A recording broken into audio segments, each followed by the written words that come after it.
Going on to the political part of the podcast, you have Vivek interview on his presidential accomplishments by 2033.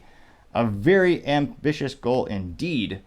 And interestingly enough, it'd be nice if more people actually did this as candidates. Not a terrible idea. It'd be nice if actually politicians actually, had a contract in which if they've made a promise on the campaign trail, they would have to keep it. Otherwise, they'd be voted out, or they have to abdicate that role, and the VP will become president. Up until we find someone who actually keeps their word. A novel idea, perhaps too radical for today's political environment. Let me know in the comments if you like that, my little idea there. But that's just my 2 cents. Used to be, 3 cents really, unfortunately. For 40-year hyperinflation thanks to the government. Used to be 2 cents, but should be 4 cents. But generous man, just my 3 cents for the thought. Though it is still free to click the subscribe button. So you have Vivek, he's had a little interview with Fox Businesses, and he has some text before this 1-minute highlight clip. Now the text says, quote, "When I leave office in January 2033, here's what I'll tell you we actually did. 1. Shut down the administrative state. 2. Declare independence from communist China. 3. Avoided World War III. 4. Grew the U.S. economy. 5. Revived national pride." Which, pretty strong list. Now it's about minute 33. We'll go ahead and we'll play a little Vivek. Although, in terms of names, I still prefer his rap name from college when he was Vivek. But that's just me. Just on the matter of the debate itself, I mean, you're a very, very smart fella. What points do you want to push? We've gone through the border points. You're very emphatic on that. I think you've got a lot of constructive ideas. Pivoting, they can ask questions, but you can give whatever answer you want. Kudlow has done that for many, many years. I think you're pretty good at it yourself. What is Vivek Ramaswamy? What key pinpoints do you want to make in this debate coming up on Wednesday? I'm going to be there at the Reagan Library, so I want you to tell me, where do you want to go?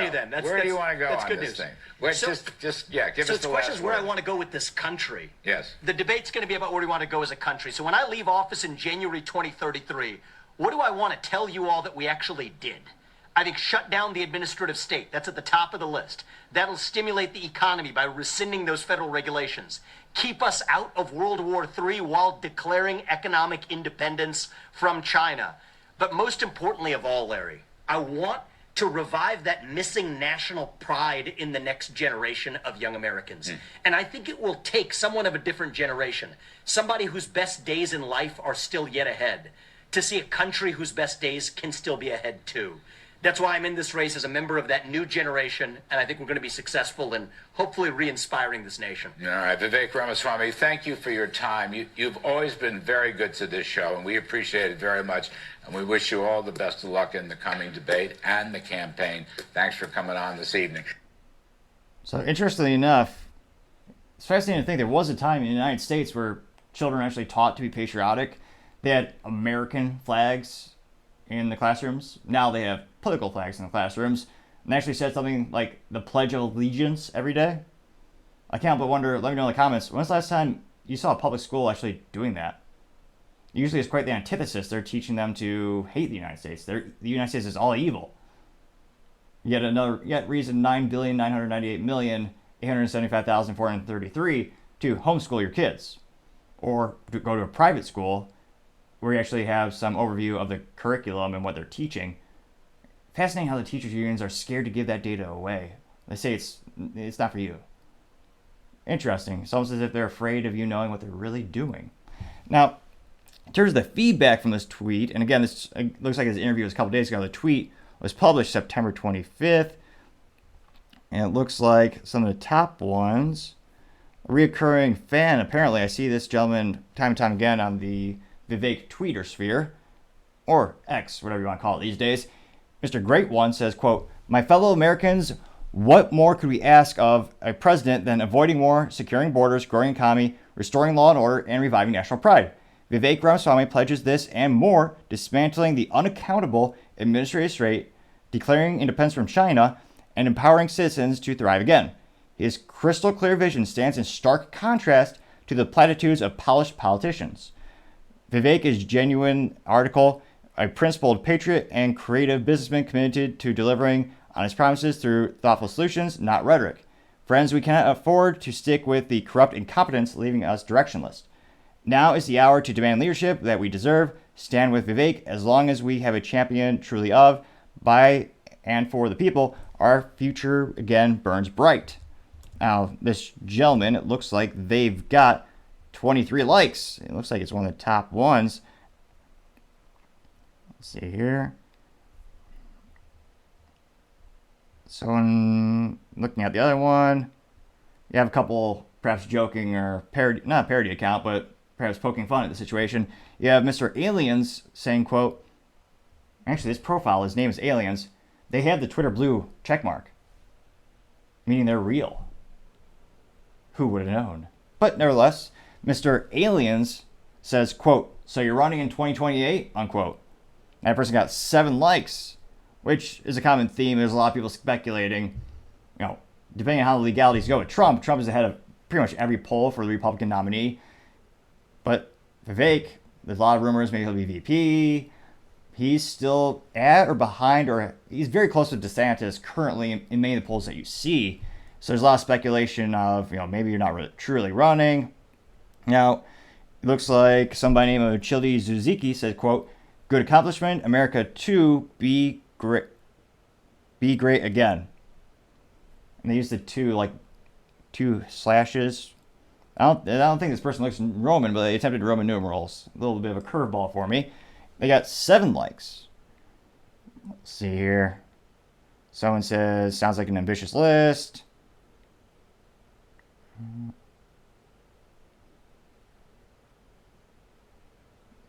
Let's see. Looks like we have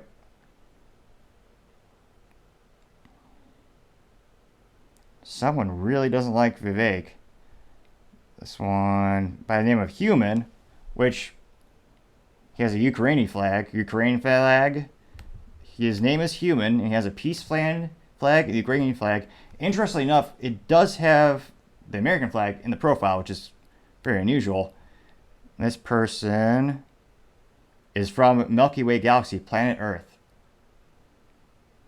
Many signs of insufferability, to say the least. And it looks like every one of his tweets is a rant. Let's see. Mostly rants against Trump. But nevertheless, looks like he's pivoted over to Vivek. And he says, geez Louise. This is quite a long book, which is interesting how much sometimes people have on their schedules to permit this. Nevertheless, I'll read at least the first half of this book that he wrote. Mr. Human wrote, quote, are you running for Mr. Universe? There are several detailed reasons why Vivek Ramaswamy would not be the right person to serve as President of the United States. Firstly, although he doesn't have the courtesy to label these 1, 2, 3, 4, 5, 6 numerically, lazily enough, he just has the slash mark behind every point. D- for formatting. Formatting does matter, folks, and grammar. Nevertheless, his first attempted point is promotes climate change denial, making scientifically inaccurate claims that CO2 emissions from volcanoes exceed human emissions by dismissing climate change as a hoax, defying the consensus of climate scientists. 97 to 99% of climate scientists. Which again is an argument in and of itself. If I'm a Tumblr scientist, I will surely want more Tumblrs to exist because it guarantees me a job, rudimentarily speaking. But in terms of Vivek's coverage on the climate change, he doesn't deny it. What his main point of contention seems to be the industry is blooming around it and how it's artificially kneecapping the United States, especially with regard to manufacturing and businesses. So again, he's saying, yeah, the climate changes throughout the years. Of course, there probably is a human mechanism to it, but all these rules you're doing are helping out other countries and won't actually fix the problem. So I guess that's my point of contention with his point of contention. Now, his second one says, reckless, and this is again why he claims Vivek would not be a good candidate. Ironically, I think these latter points would make him a good candidate. Now, he says, quote, proposed reckless policies like eliminating vital federal agencies, including the FBI, the FDA, and EPA, Department of Education, which would severely damage national security, public health protections, environmental oversight, education opportunities. Yeah, the good old FBI calling parents terrorists because they went to school board meetings and asked them what's on the curriculum, and they read them books saying, hey, this book is depicting sexual acts. Why is this in the classroom? For an elementary school child? You're saying I'm not allowed to read this book here because it's not appropriate, but why is it in a book? Why is it in a classroom for elementary school children? Ah, yes, and then the EPA. Everyone definitely trusts the EPA and the FDA, of course. And another point, ironically, he says this is why you shouldn't vote for him. He says, quote, claimed he will eliminate 75% of federal employees, which would cut over 1.6 million in good paying federal jobs and cripple government operations. Well, good paying is also a nice way of saying overpriced. Yeah, when it comes to getting rid of 75% of federal employees, like most, actually it's worse than a big business in terms of there's a lot of fat in terms of the federal government. There are a lot of jobs that do not need to exist. And it's quite perverse, actually, when you look at the resource allocation of what they're doing, where they're doing it, and what rights they're actually trampling on. He says he's calling for a resyndication of 50% of federal regulations, which would remove many important public safeguards. No, I think that would be great, actually. One of the issues with the United States has become so bloated and bureaucratic. There are so many laws. There's actually books written that you break a law by the time you go to work every day, or you break 10 laws by the time you walk across the street. Something to that effect, because there are so many ridiculous laws, they never go away, which, again, is a huge issue.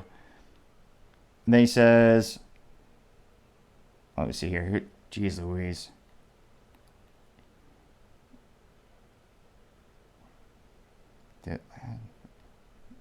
Most of these are just leftist puns. But nevertheless, this person, Mr. Human, and geez Louise, I'll let you go to the Twitter profile, read out the rest. Here's to say this human has a lot of time in his hands. Perhaps not a lot of brain cells, but a lot of time.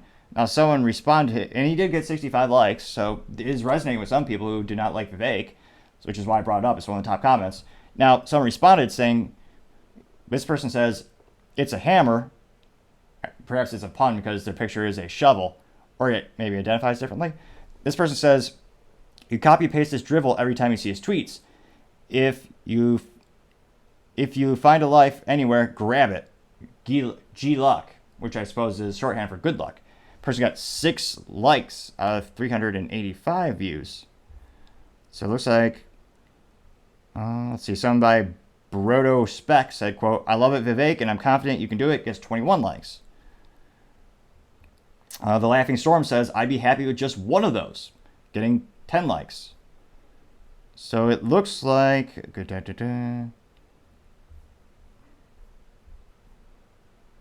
overall, I'd say 95 for 96%. Yeah, it looks like overwhelming positive. You do have a couple negative, you always will.